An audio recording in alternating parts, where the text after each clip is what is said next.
Hi there, welcome back to another video. My name is Monica of Milly and Monica over on Poshmark, where I am a full-time reseller. And today I have my 2020 Poshmark strategy for reselling clothing online. And so if you're at all interested in reseller related content and selling clothing online, please consider subscribing to this channel if you haven't already. And of course, please give this video a thumbs up. That really helps me out here on YouTube.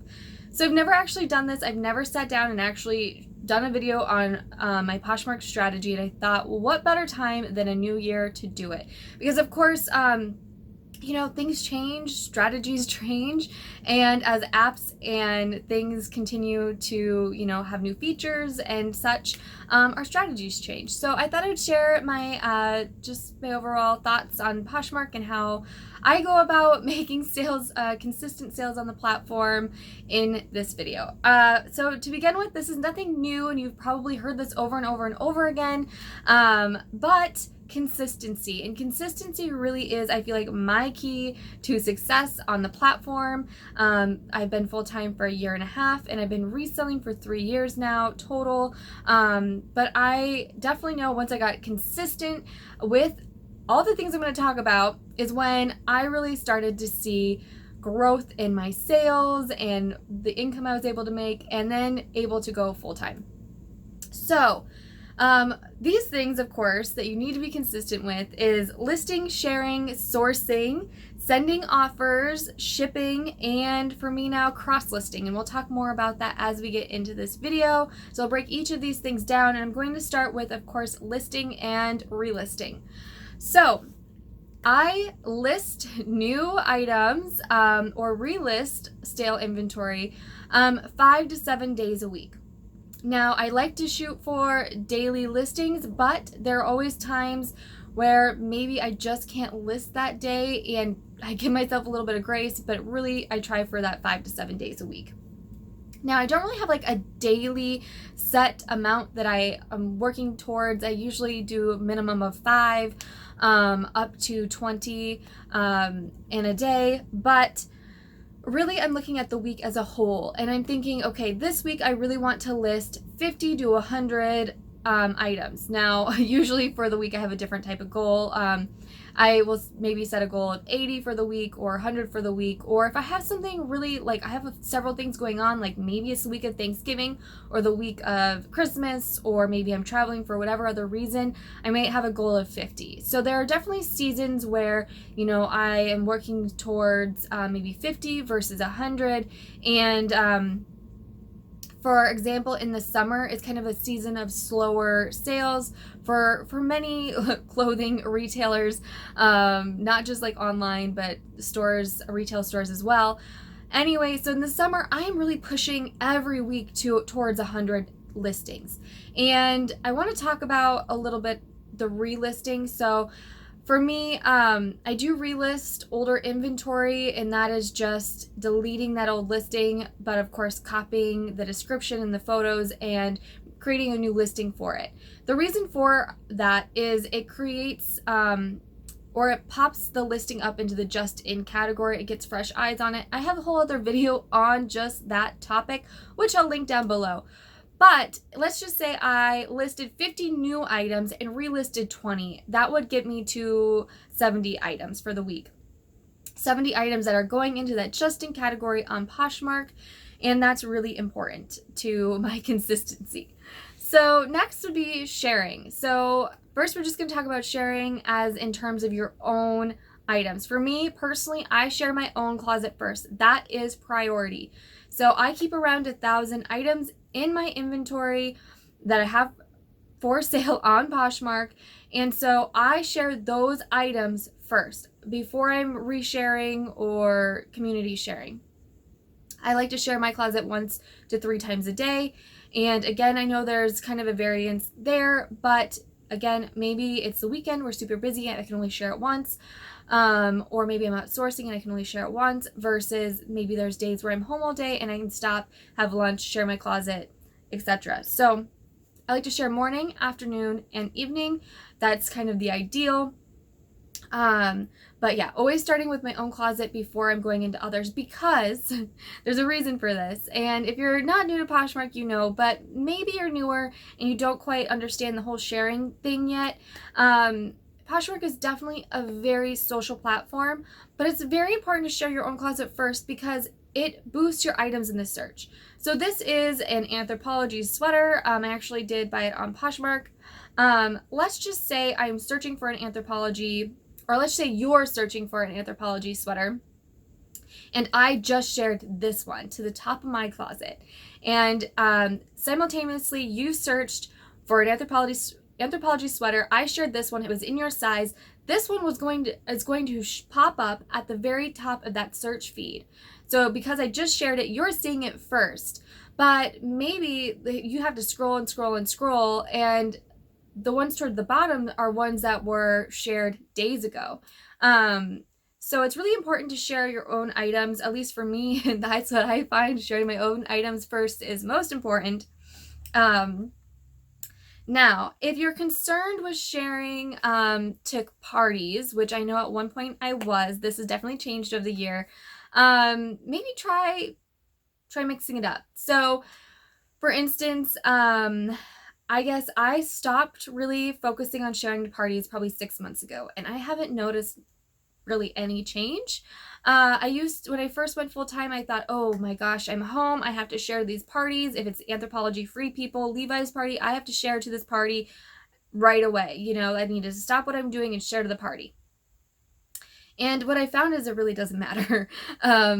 I also used to think that was really, really important to share to the nightly party because you can share all your listings, usually to that. And although I do think if you're going to share to the party, that's probably the most important one, I don't anymore. And it's because my husband works really long hours. He usually gets home really late, and maybe he's been home for like an hour, maybe he's just getting home, and it's time to share to that party.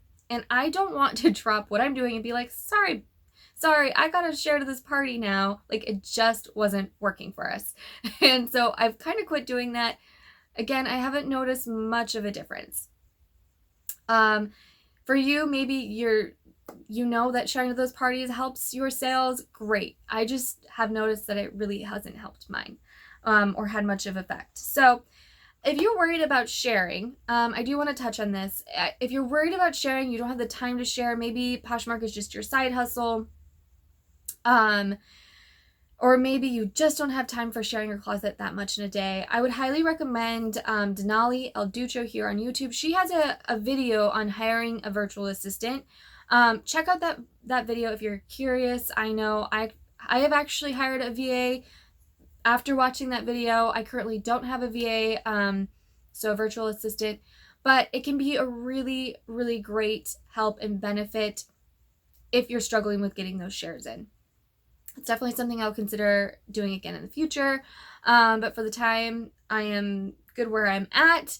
Anyway, so sending offers. This is something that as Poshmark has grown and changed and added new features, they've added in the ability to send offers to likers. And so anyone who likes an item, I can send them a discounted price with a discount shipping option. So I do this daily.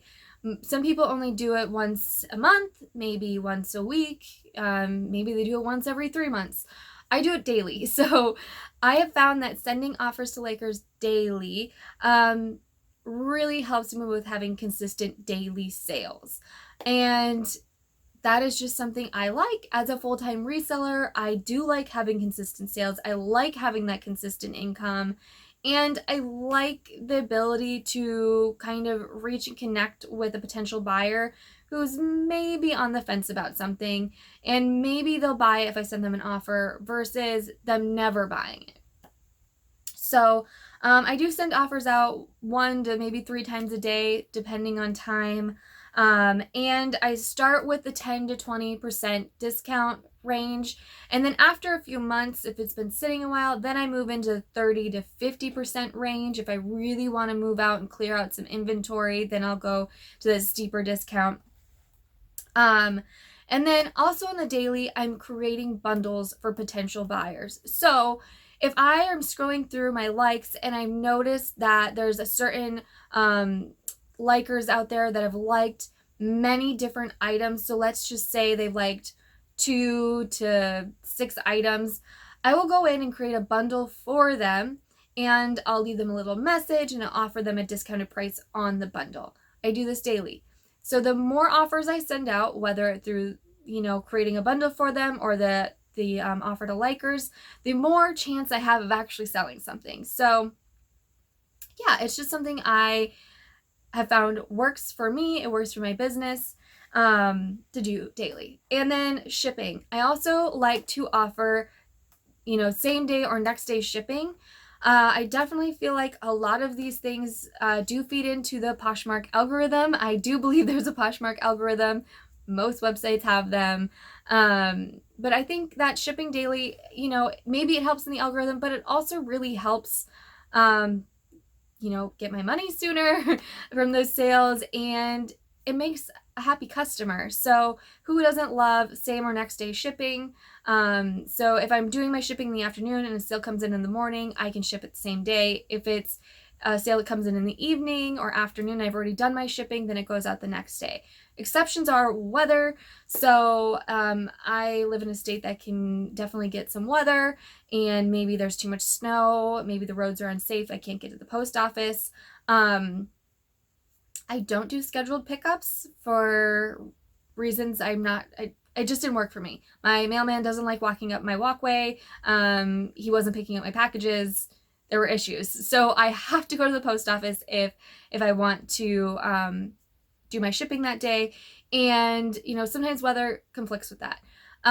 It's rare though. And then the other exception would be travel. I don't travel that much, but when I do, there is a delay in shipping.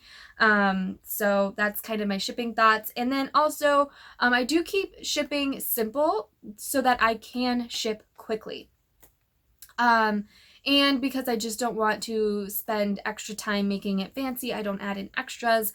It goes in a clear poly bag for protection, a thank you sticker, and then it goes into free shipping supplies from USPS. I no longer buy the fancy poly mailers. That's something I stopped doing a few months ago, and will continue that into 2020 just for the simplicity and cost. Next is make a deal days and closet clear out, so CCO.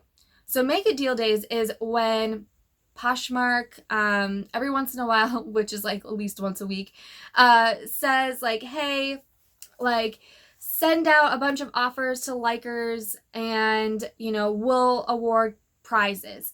I've never won any of the cash or credit prizes that they give out for doing this. I don't know anyone who's ever won. But anyway, they have these often, and I don't really participate because I guess I'm kind of already participating. If I'm already sending out offers to likers daily, maybe I send out a few more on those days that they're offering the cash prizes or whatever, but I don't really pay attention, to be real honest, because it's something I'm already doing. I'm already going about listing, I'm going about sharing, I'm going about sending my offers that I normally would. And if I have some extra time, maybe I'll send out some extra offers that day. Maybe that's when I'll be like, okay, I'm going to send out some 30 to 50% off deals today. But yeah, I don't really pay attention to that little flag that comes across in your feed. So next is the closet clear out, CCO.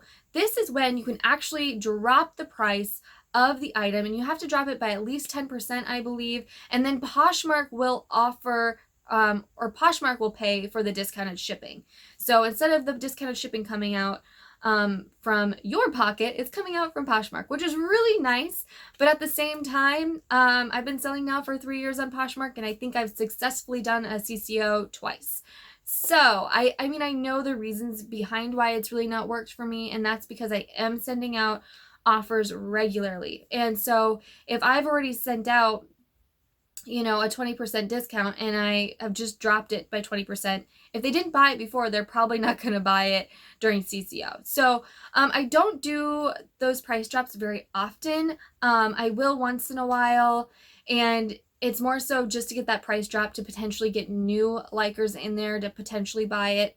But I have found that they have not been successful for me, and it takes a lot of time to go through 1,000 items. And I usually don't do all those 1,000 items at once anyway, but it does take quite a bit of time even to do 500. So I don't participate very much in CCO. I would much rather send out offers daily and pay that little bit of a shipping discount that I offer to have a regular sales. I would much rather have consistent daily sales than wait for a CCO. I would like to reach those buyers, those potential buyers, when they really are thinking about the item, when they are really like, oh yes, I really want that item, then wait for a couple weeks and then maybe they're not so interested anymore. So that's kind of my thoughts on that. And also with CCO, if something's really not selling, that's when I relist it too. So if I've dropped the price or I've sent out offers so many times, I'm just going to relist that item and hopefully sell it that way than CCO. So that's kind of my thoughts. Let me know your thoughts down below. Does CCO work for you? Does the make a deal days work for you? Have you ever won any of those things? I would be really interested to know that. So next is sourcing, and this is something I've definitely changed since I've gone full-time. My sourcing habits have changed a lot, and so about a year ago I started sourcing more from the bins, and I really had to kind of dip my toes in to that. And yeah, it took me a bit to get used to going to the Goodwill outlets, otherwise known as the bins. It is a little bit further of a drive for me. And so that was kind of my hesitation, is even though it's not that far, it usually only takes 20 to 30 minutes to get there with traffic, at least the one that's closest to me. I have thrift stores that are much closer. So I was always like, oh, well, these ones are closer, I'll just go there. But then I was only finding a few items at a time and spending considerably more. And then I was going several times a week. I was going 2 to 4 times a week and wasting gas money driving all those days and time driving all those days to only find a few items. I find that not only am I lowering my cost of goods by going to the bins, I'm also saving a considerable amount of time because I'm not running all over the metro, and I'm getting all the items that I basically need in one trip and for a week, which is awesome. So that's kind of how my sourcing's changed, and I definitely see this continuing to be how I sourcing from the bins, just because now I really do enjoy it and I love the environment and the atmosphere. But it is something that you have to get used to because it is high paced, it's high energy, and it takes stamina.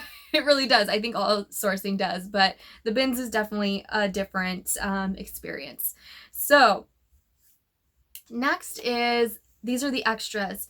So for me, extras are community shares and follows. So if Poshmark is social, they do heavily encourage, the sharing is caring mentality. And so people come in and share my closet. Maybe they'll show multiple items. And as much as I would love to share back all those people who do that, I can't. I do not have the time to share back every single person who has shared my closet throughout the day. I could drive myself mad trying to do that. And so I don't pressure myself to do that. I pressure myself to share my own closet. And when I have time, if I have extra time, I'll go in and I'll do community shares. But I usually do community shares a little bit differently than I feel like the average person does. So a lot of people stress, sharing back the people that shared their closet. But what I find works actually best for me, if I want to bring in some extra sales or I want to bring in some extra new likers, I will actually do targeted sharing. So this is where I will search something that I am selling myself. So maybe I'm selling a lot of 80s to 90s vintage sweaters, which I have a lot of. So, and I like them. I personally really enjoy them, and I'm always kind of interested to see what's out there. So maybe I'll search 80s to 90s vintage sweaters and I'll share those items. So I'll target share those items. And then maybe I really want to see what's new in Anthropologie, and I'll share from Anthropologie. I really want to see what's new in Free People, and I'll share those items. So I'm target sharing by brands or styles of stuff that I really like or am selling myself, because because those people most likely enjoy those items too, and then might click and look at my closet and potentially like something, potentially buy something. So that's kind of how I community share and my strategy for community sharing. And then follows are the same way. So I like to go in and do follows when I have time. I like to target follow either by brand or again by style. So if I'm target sharing by style, I like to go in and find closets that maybe inspire me. Maybe they have really great photography, or maybe they have great pieces, maybe great vintage pieces, because I like to sell vintage. Then I'll go in, and if they have a lot of followers, I'll follow their followers, because if their followers like vintage, they might like my vintage. Or I'll target like follow by brand. So maybe Free People, Anthropologie, those are just examples. And so yeah, those are all extras when time allows. Because I'm doing so many other things, I don't have time for that daily. I wish I did. Again, that's maybe something a VA could do futuristically. Or maybe it's something you have your VA do, because that's something they could easily do for you. Then lastly, I want to talk about cross-listing, because even though that this is a Poshmark strategy video, part of my strategy for 2020 is cross-listing from Poshmark to eBay. And now if you've been following along with my journey for a little bit, you know I'm new to eBay. I've been selling on there now for a couple months. And at this point, I can't make an eBay strategy video because I am no way, shape, or form an eBay expert. If you want an eBay strategy video, I'm sure there's lots of YouTubers here that can give you a lot of great insight, but I'm not there yet. Hopefully in a year, in 2021, I can do a very similar video to this on eBay. But for now, my strategy literally is to list as much as I can on eBay and learn as I go. So I'm learning the shipping. I am learning how to, tweak my titles from Poshmark to eBay to make them, more searchable.